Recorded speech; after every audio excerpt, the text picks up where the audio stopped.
Okay, today we're with Troy Costa. He was the painter of the Black Mamba. He's currently now owner and proprietor of Truck and Jeep Outfitters in Lincoln, California. Troy, how you doing? Very good, thank you very much. So, Troy, how long have you been painting cars? I have been painting cars now for close to 30 years. And what got you interested in painting or bodywork? Pretty much through our family, from my grandfather to my dad, kind of involved in a lot of custom cars, a lot of painting, everything from collision repair to custom cars. And it helped put myself through college, actually. I did a lot of custom painting and put myself through college by doing a lot of custom paint jobs. And did they have a shop of their own? My grandfather was actually a general manager of Reeves Dodge in Auburn for years. And then my dad has been manager of multiple body shops through the Sacramento County, for years. So you mainly just worked as a body and paint shop, not necessarily repair or restoration or anything like that? Correct, managed shops and things of that nature. And what do you enjoy most about painting? It looks like you're trying to get away from painting right now. Well, painting is tough because it just depends on the expectations of the customer. I think it's very important that the customer really knows what they're going to do with the car and what their expectations are. A lot of people start with a project and they say it's not going to be an Autorama car, they're not going to take to a bunch of car shows, they're just going to do a really nice paint job, and then halfway through the job they change their mind and all of a sudden they've talked to a lot of friends, and now all of a sudden it's going to go to big shows and they've changed the scope. So the big thing is knowing what the customer wants. So what probably, that's the biggest problem with painting and what you dislike about it the most? Most definitely. Because it's very important that the expectations are set up front with the customer. You have to define what the goals are, and you need to make sure you can achieve them. Well, I notice now you're at Truck and Jeep Outfitters. You're not really painting cars now. Where are you located, and what's your telephone number in case someone wants to contact you? We're in Lincoln, California. Our address is 3032 Thunder Valley Court by Lincoln Valley Casino. Our phone number is 916-587-3680. I still do paint some cars for some people from referrals, so I definitely enjoy it. I love working on all muscle cars and any type of car. Just really depends on the criteria of the customer and what the expectations are. Well, when the Black Mamba came into your shop, I know the body work was already done, and you just had to paint it. Well, did you have any concerns about that? Were you worried that maybe it didn't meet your expectations, or that you would have to actually prove things before you painted the car, or any problems? On some of the things, most definitely. You want to make sure the quality of primer that you're using from the base all the way up. The material that was used on the car was definitely a good quality product. We did have to prime block the car a little bit, even though it was prime blocked before. That's a very essential part of the quality of a good paint job, is guide coating and prime blocking. So yeah, we did prime block it a couple times, we did prime the car, and then we did a final sand on it. But majority of the body work was definitely completed on the car when we got it, most definitely. And you knew it was going to be a black car, so it had to be pretty much perfect. Most definitely. Yeah. And when you painted, or you used the PPG base coat black, the DB1683, why did you choose that color? We choose that because a lot of people don't understand there are a lot of variances to black paint jobs. When you look at black paint jobs or you look at color codes today, some have tints of yellow, black, gray, white. So there are a lot of different shades of black. A lot of people don't know that. When you use a raw toner off of a mix machine that's made to produce other color codes, it is the deepest, most richest black color that you can get. Therefore, you get that luster and that reflection out of it. Yeah, I don't know how many shows we've been to. I don't think we've ever seen a car that's, excuse me, there's this black. A lot of people don't understand the concept of colors and how they're made. Using raw pigment, you get true colors. Yeah. And then, of course, the stripes. Now, they're definitely unique. And what process did you have to go through to stripe a car? It was pretty extensive. No, most definitely. It's pretty extensive. The unique things with candy paint is you can buy candy paint from a lot of different manufacturers now. There are companies out there that make candies that are true candies. There are some companies that are reproducing candies now, and it's more like a three-stage paint job. So you don't get that true candy luster that that deep, rich, wet look out of the candies because because of the way they're mixed. They're not very transparent. Candy is truly, it's almost like using cellophane. Every time you put a coat down, it changes the color, it changes the perception, adds more depth to it. On this particular car, we did something very rare, which most people, I would probably say a majority of all painters don't. We actually used a radiance dye on this. So, and the dye is diluted only 3 to 5%. And it takes multiple coats over a base coat, which your base coat can be silver, white, gold, whatever your color you're trying to achieve. Then you have multiple coats of the candy that goes over your base coat. It's a very hard process to do because it's so transparent that it's extremely easy to get zebra stripes. My opinion is today, there are not a lot of painters that will even attempt a candy paint job or a real candy paint job. A lot of the paint jobs today are like a 3-stage pearl, so they're real not a true candy. And if you've ever taken this car and you've seen it in the sun, it'll explain itself. Yes. It's got that transparency to it where it looks like you're looking into a pond, you know, so you get that depth in the water. And that was because we used a radiance dye on it. And the dilution was very thin. So it took multiple coats. Okay, and any particular problems with the GT stripes, the side stripes? Did you have, was that a nightmare to do as well? No, not at all for us. Actually, we had a company that does a lot of graphics works for me over the years and does signs for people. We actually we took the factory GT 500 stripes and we reproduced them and we did a reversed overlay, and then we used that special 3M product and we laid that down on the sides of the car. And then we were able to fine line over the top of that, and then we were able to reproduce the sides on the side and paint it. So not perfect. They're great.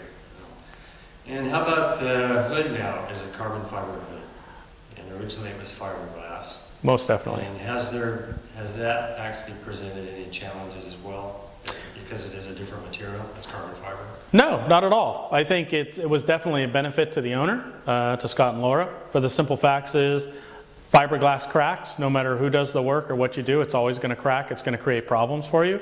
Carbon fiber is structurally so sound. It's been proven. It's lighter, a lot more rigidity. And the only process is to make sure as a painter that you're using the right product with the right materials. Because there are a lot of different applications today. You got aluminum, you got fiberglass, you got steel. A lot of people think that they can just use one primer. You really can't do that. There's epoxies now, there's urethanes. You just want to make sure that the process that you do is proper. And Troy, I know that you did a myriad of details on this car. And was there anything in particular that drove you crazy? You know, the badging, windows, trim, everything. You did all the detail work. Anything you remember that in particular?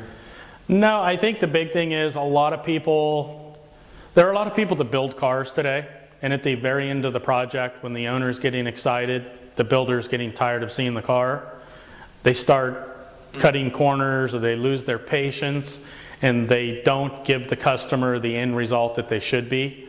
And really at the end of the project, you need to sit back a little bit, you need to take your time, you need to really focus on the final aspects of the vehicle.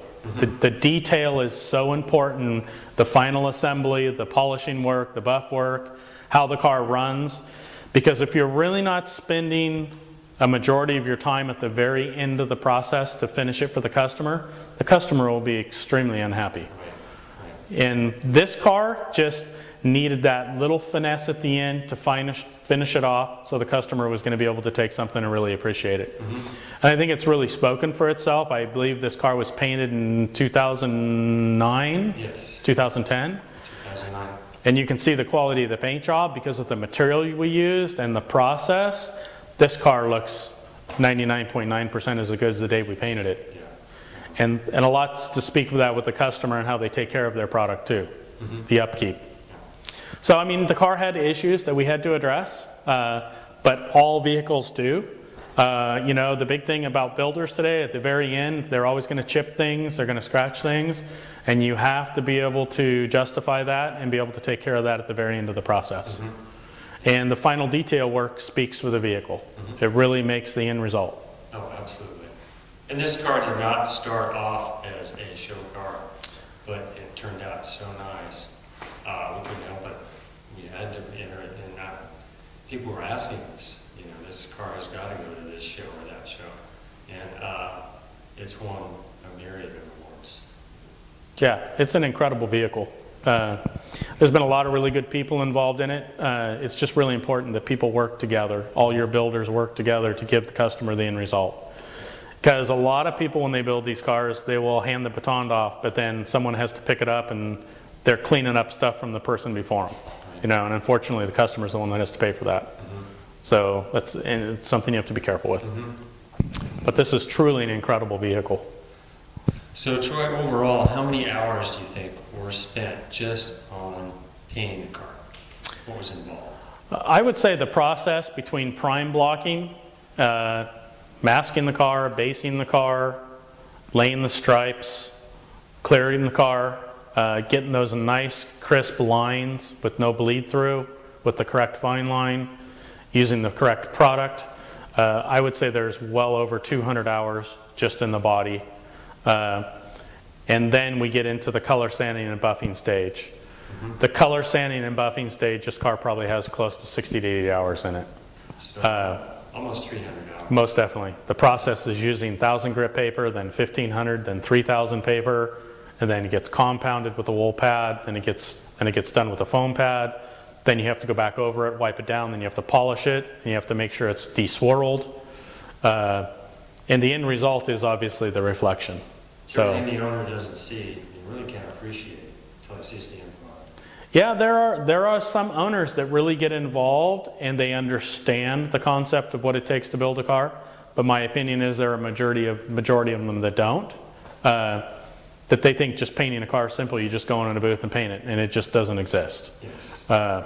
It's easy to put down a paint job, but then get the reflection and finish a product off to this magnitude. It definitely is an art. Well, you hate to compromise. You want to do the best job you can. Most definitely.